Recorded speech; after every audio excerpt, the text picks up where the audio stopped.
Welcome to a journey that will fundamentally change how you perceive the tapestry of your life. We often walk through our days waiting for things to go right, hoping for a specific outcome, dreading the inevitable curveballs that life throws at us with such unpredictable force. But what if the very thing you fear most is not an enemy to be defeated, but a necessary thread in the greater design? Today we are exploring one of the most profound concepts in Stoic philosophy, Amor Fati, which translates to loving your fate. This is not merely about accepting things that happen to you with resignation or passive endurance. It is something far more active and vibrant. It is an enthusiastic embrace of reality exactly as it unfolds, including the pain, the loss, the failure, and the unexpected twists that seem to derail your carefully laid plans. To truly understand this concept, we must first look at where it came from. While the Stoics like Marcus Aurelius and Seneca touched upon the idea of accepting necessity, it was Friedrich Nietzsche who crystallized this thought into a powerful philosophical stance in the late 19th century. He saw acceptance as a weak response to suffering, whereas he proposed something stronger, transformation.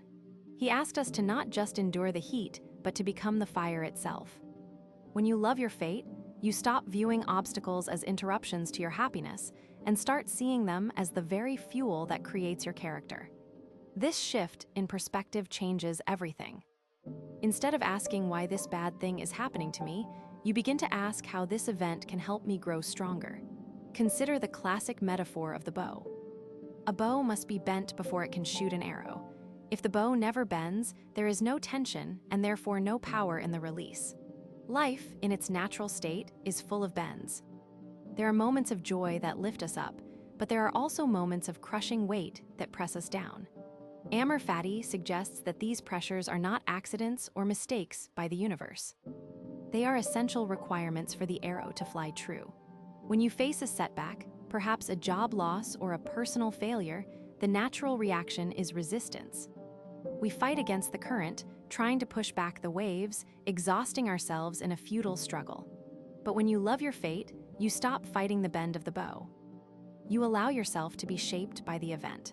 You realize that without this specific break, you would not have developed the resilience required for the next chapter of your life. Let us delve deeper into what it means to practice this daily. It requires a radical honesty with oneself. We often construct elaborate narratives about how our lives should go, building castles in the air of expectation. When reality crashes against those walls, we feel betrayed. Amor Fati dismantles those expectations before they can be built.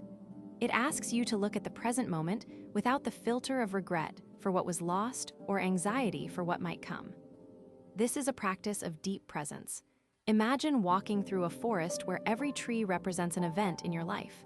Some trees are tall and majestic, representing success and joy. Others are twisted by storm damage, scarred by lightning, or broken by disease. A conventional mind would walk past the damaged trees with pity or fear, wishing they were different. The mind practicing Amor Fati stops before each tree and says to itself, "This scar is part of my story. This breakage made me stronger. I love this tree exactly as it stands." This philosophy also touches upon the nature of time and memory. When we regret the past, we are essentially saying that our fate was wrong up until this point. We wish we had chosen differently, acted differently, or been different people. But Amor Fati teaches us that every choice you made, even the ones that led to pain, were necessary steps to where you are now. The path you took was the only possible path for your specific soul at that specific moment in time. There is no other version of you that exists. If you try to imagine a life without the struggles you have faced, you are trying to live in a fiction that does not match reality. By loving your fate, you release the grip of regret and free yourself to move forward with clarity. You stop looking backward at the broken pieces and start seeing the mosaic they form into something beautiful. There is also a profound connection between this idea and the concept of flow. Think of a river carving through a canyon. The water does not hate the rocks it hits. It does not plan ahead to avoid every boulder, nor does it get angry when it crashes against a cliff face. It simply flows, adjusting its course around obstacles with a grace that seems almost intelligent. Amor Fati invites us to become like that river. We often try to control the water, building dams and levees to force it into our desired shape. But nature knows better. The river finds the path of least resistance not by avoiding difficulty, but by integrating it. When you love your fate, you stop trying to dam the river of life and instead allow yourself to flow with its current. You find that the energy you spent fighting against the rocks is now available to propel you forward with greater speed and momentum.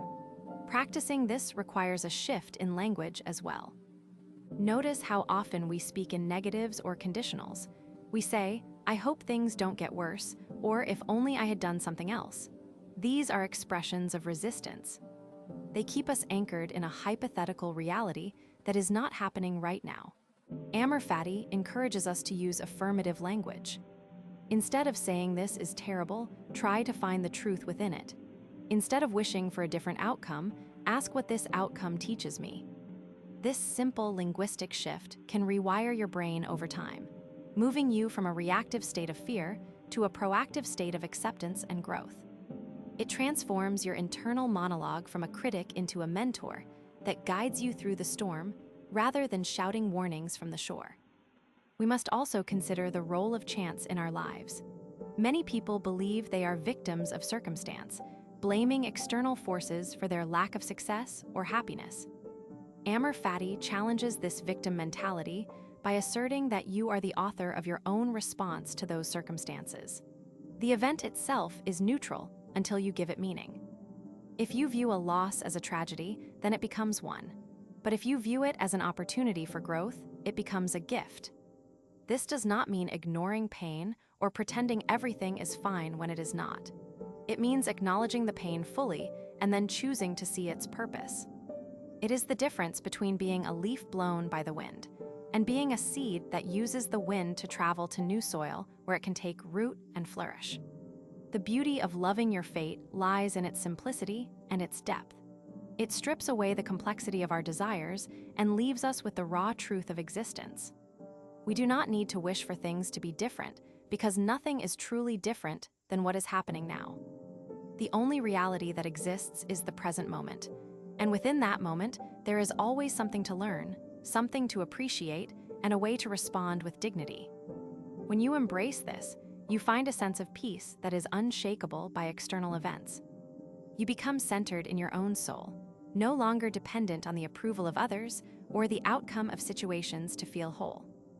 As we move forward in our exploration of life, let us carry this principle with us like a lantern in the dark. When the storms come, and they will come, do not hide from them. Do not build walls against them. Instead, open your arms wide and say with every fiber of your being, "I love this moment. I love this challenge. I love this part of my journey." By doing so, you transform the very fabric of your experience. You take the lead in your own story, not by controlling the plot, but by changing the lens through which you view it. This is the ultimate freedom. It is the realization that you are already exactly where you need to be, and everything happening to you is exactly what you need right now. Embrace the fate that has been woven for you, and in doing so, you will find that there is no such thing as bad luck, only lessons waiting to be discovered in the form of events we never asked for but desperately needed. If this gave you something to sit with today, consider subscribing. There's more wisdom like this ahead. Thank you for watching.